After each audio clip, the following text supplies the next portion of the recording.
大家好，我是东马雄威，今天我们来讲一胜千金的1.2话。这个系列是哑巴子的最新力作哦，请大家帮忙点了3000个赞支持一下吧。上一话说到，落魄的女格斗家天马为了咸鱼翻身，想到了一个可以改变自己命运的绝妙计划，那就是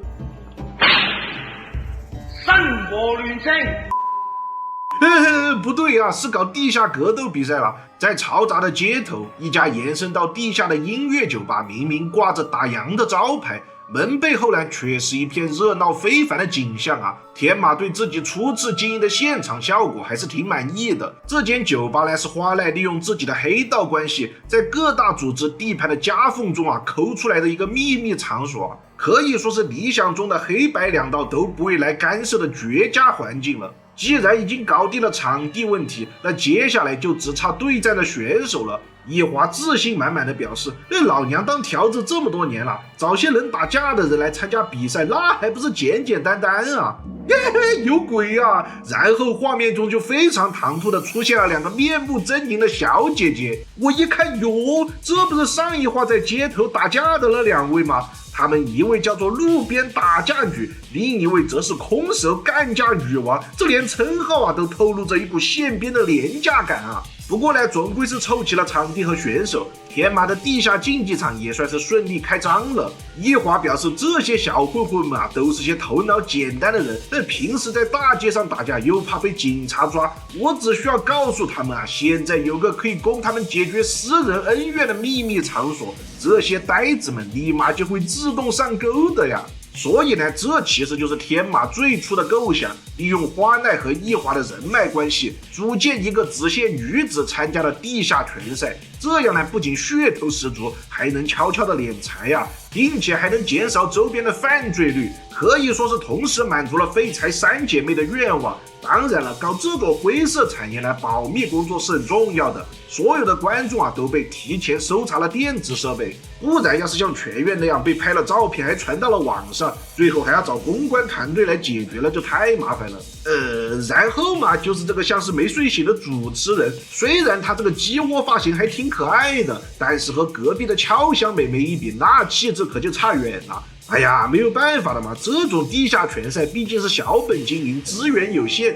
这位小姐姐呢，是从花奈店里面随便拉来的公主哟。总之呢，万事俱备过后，比赛就宣布开打了。我操，不愧是街头混混啊！一上来二话不说，直接都朝着对方脸上招呼啊！这位褐色头发的妹子更是重量级大，耐打能力堪称一流。她硬扛住对方一拳之后，马上就展开了凶猛的反击。因为这是地下比赛，所以并没有过多的规则限制，像是这种抓住对方头发殴打的行为，也是看得在场观众叫好声不断。说是迟那是快呀，褐发妹子冷不防的抬起一脚，看似畸形的动作却十分有效的击中了对方的下巴，后者两眼一翻白，当场就瘫倒成了一个大字形。褐发妹子马上以骑乘的姿势进行压制，并且抡起重拳朝着对手的面门猛砸起来。看着已经完全失去意识的对手，裁判妹妹晃晃悠悠，不紧不慢地走了过来，以完全不在乎选手性命的散漫态度劝解道：“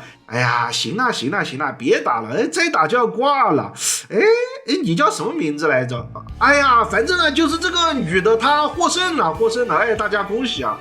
看着现场的气氛不断的被推向高潮，一华和花奈简直都乐开了花，这下是不愁有钱赚了。但赛事的策划人和运营者天马，他此时却是一副若有所思的表情。就这样当天晚上一共进行了4场比赛，几乎全是一边倒的 KO 结局，并且选手们的技术也可以说是相当的外行。可以说这只不过是把街头打架扣上了格斗比赛的噱头而已。不过嘛，观众们好像还是挺买账的。就在比赛结束过后的庆功宴上，花奈和一华已经有点得意忘形了。他们在检查了信息没有被泄露过后，已经打算要长期经营这项地下赛事了。结果就在这时，天马突然跳出来，当场就给2位好姐妹泼了一盆冷水。照这样发展下去，我们马上就会倒闭的。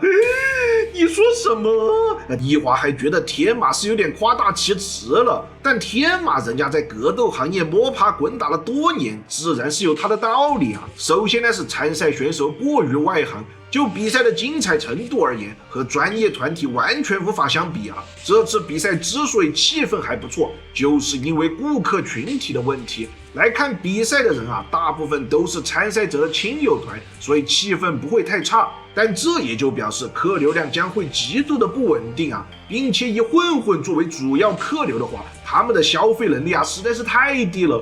如果想要扩大比赛的规模，那就必须吸引到更有钱并且稳定的客流群体才行啊。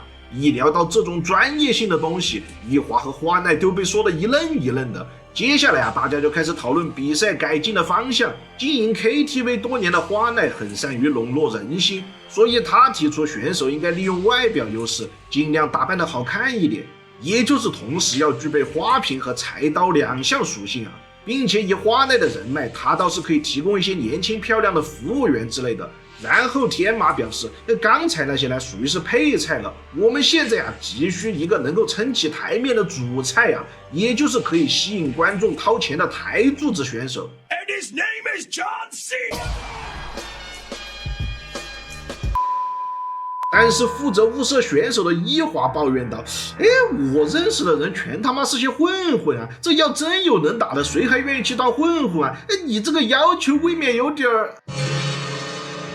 一华突然一愣，随后脸色骤变，做出了一副好似上厕所没有带纸的表情啊！半天之后才憋出了一句：“确实有个实力过硬的人啊，但是那个家伙他可是个超危险的人物哟。”那么第二天呢，废柴三人组就开着小面包车来到了一所女子高校。花奈妹妹真不愧是黑道出身啊，知道自己是来干坏事的，所以还特别穿了运动服，戴了个墨镜儿，属实是有点此地无银300两的感觉了。一华和天马倒是一脸无所谓的表情。那么他们来这所国内顶级的贵族女子高中黄英女子学院，到底是要找什么人呢？要知道这家企业啊，不仅在全运会拥有不俗的资产排名，还驻扎着如吴亦祖啊、响爷这样的超强战力啊！咦，这个黑长直的女人，这不是健身少女里面的朱美吗？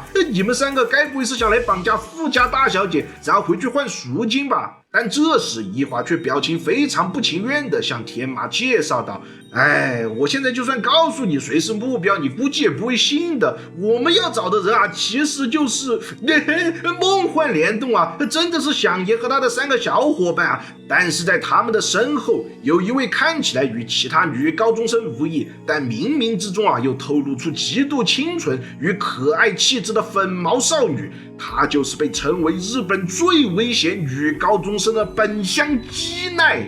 据传说啊，她可是拥有能够威胁到国家级别的战斗力啊！这就离了大谱了。区一个小女孩，居然被冠以那个凯巴尔才拥有的头衔嘛！天马和花奈根本就不相信一华的说辞，然后一华只好提起了自己以前负责的一起秘密案件。有个类似于凯巴尔那样的组织啊，曾经威胁到过日本的政权。他们不仅势力庞大，据说还制造了什么超级武器、铁幕装置之类的。但就在他们准备实施进一步行动的时候，组织的老大却突然暴毙，所有的计划也因此作废。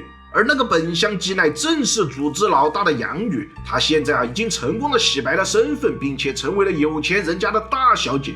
天马一寻思，虽然他的身世听起来是挺倒霉的，但从生理上来讲，这也就是个普通的小鬼罢了。可一华接着说道，之前的组织被迫解散之后，所有的成员都被当作是高危人物监视着。一华提到他们之中真的有一群实力远超作战部队的奇人啊，这些人该不会都叫做石鬼蛇二府吧？他们不仅精通各种格斗技术，连热兵器也是训练到了极致。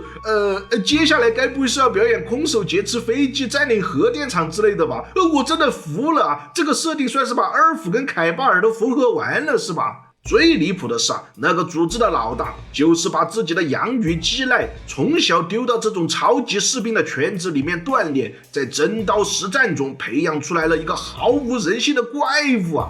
基奈曾经和其他的成员一样接受着日本政府的监视，但是直到某一天，一华的部门突然收到指示，停止一切对于基奈的调查，一般来说这是因为基奈的年纪太小了，上面判断他对于社会没有任何的危害性。可是伊华在对其他成员的审问中听到了一则让人细思极恐的传言，那就是组织的幕后操控者其实就是基奈本人他才是一切的始作俑者控制组织的老大将其他的成员都变成作战的兵器，我操嘞，这下怎么又变成马骑马了？搁这疯狂支配别人是吧？不过以上的说辞并没有任何的证据，华奈早都已经被吓尿了。可天马从来就不会相信这种无稽之谈。作为一个投身于格斗行业的人，基奈身上的话题性让他很是感兴趣。不过究竟是不是天马真正想要寻找的出色选手，还是要等测试过实力之后才能知道天马直接下车叫住了基奈，简单明了的说出了自己的来意。哟，疯狂伊文小妹妹，来陪我过两招吧！受到了言语上的侮辱与挑衅，基奈整个人的气场瞬间转变，清纯可爱的脸蛋背后居然散发出了死神一般的杀气你确定要打吗？可能会死人的哟。本话结束。